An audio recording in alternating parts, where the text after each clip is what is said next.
Okay, so this is called மாம்பழ புளி குழம்பு. Okay. முதல்ல சொல்லணுமா? முதல்ல இருந்தே சொல்லு.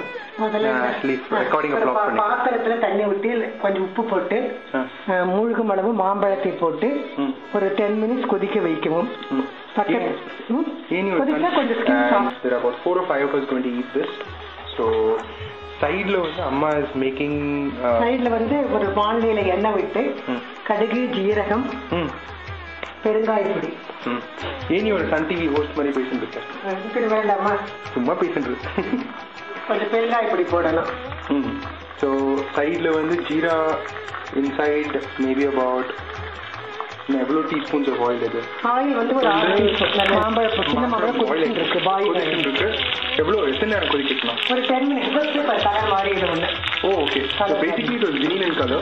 இப்போ கலர் மாறும். வந்து it's almost turning yellow just now. So and according to Amma this will take about 20 to 25 minutes. We'll see.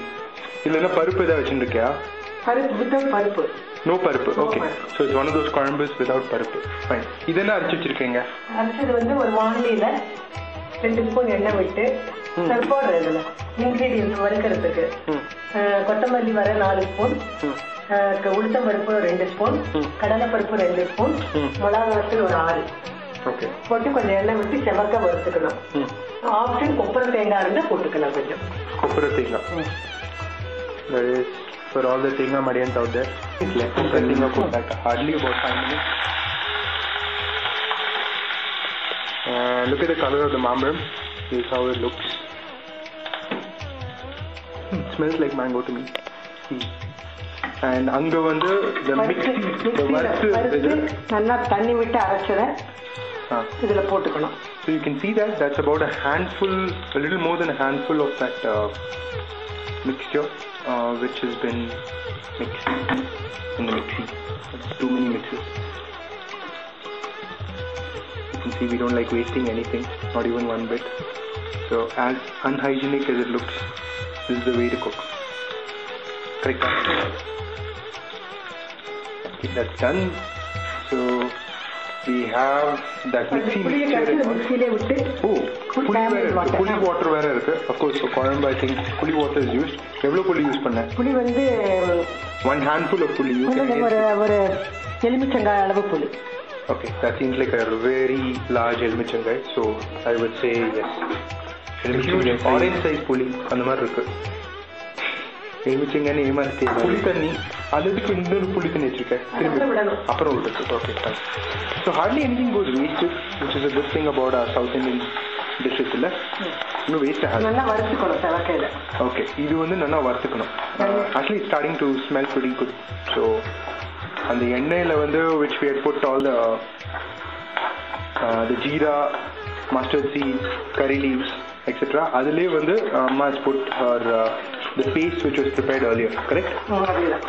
அதுக்கப்புறம் on the side we have this tamarind water which was again in the mixie நல்லா அலம்பி விட்டு no need for detergent.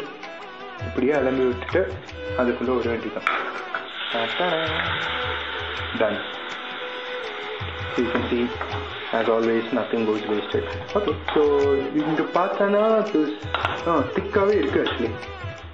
The குழம்பு already starts looking thick now, but it's not apparently. இல்ல அவ்வளவுதானா? இன்னும் கொஞ்சம் தண்ணி. Okay, so there is approximately, I don't think we counted, but there are about 1 mixie full of water in that, and the mixie size is that, so you guys can take your own guesses as to how much it is. Done. மறக்காம salt பண்ணோம். My mother has the habit of putting a lot of salt, so அம்மா அடிக்கடி மறந்து போவான்னு நினைக்கிறேன் salt போட்டாச்சு இல்லையாங்க. அதனால சீக்கிரம் மறக்காம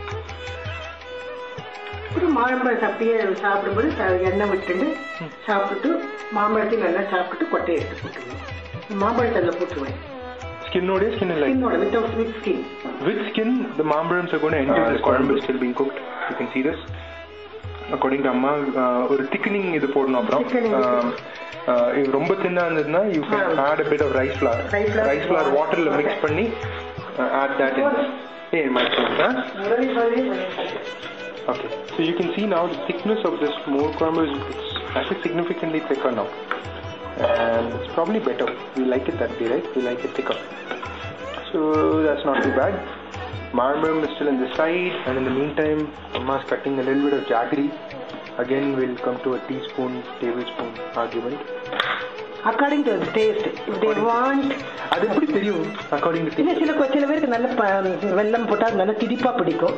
சில பேருக்கு கொஞ்சமா எவ்வளவு போடணும்னு எப்படி தெரியும்? அதான் ஒருத்தருக்குமே தெரிய மாட்டேங்குது. According to taste னு சொல்லி டேஸ்ட் பண்ணே போடணும் இல்ல? I think yes we have to keep putting it according to taste. Anyway, so அதுல வந்து yeah, okay. So that's the amount of jaggery. Again, this looks like 2 teaspoons, 1 teaspoon, 1 tablespoon. 1 tablespoon. Okay, suddenly a tablespoon has made its appearance. And okay, the korambu is actually very nice and thick. Last stage of the korambu. No, idellama. And then restaurant mari alla onnu poda maata adu mele. No karivepala. Korambu vatta korambu karivepala vedda. Okay. Sambar. Kottamalli you mean? Kottamalli vedda. Venda. Okay, so the marmirums have been immersed into that famous korambu. Idu panniru. Pattu vidnu. Gas on pannu. On பண்ணணுமா of ஐயோ gas is on. So thank you Amma. This was a very informative first step for Amma. She's very happy about herself. I hope the korambu is quite good. I hope you guys all try it. Do let us know how it tastes. Especially Appa and Karthik.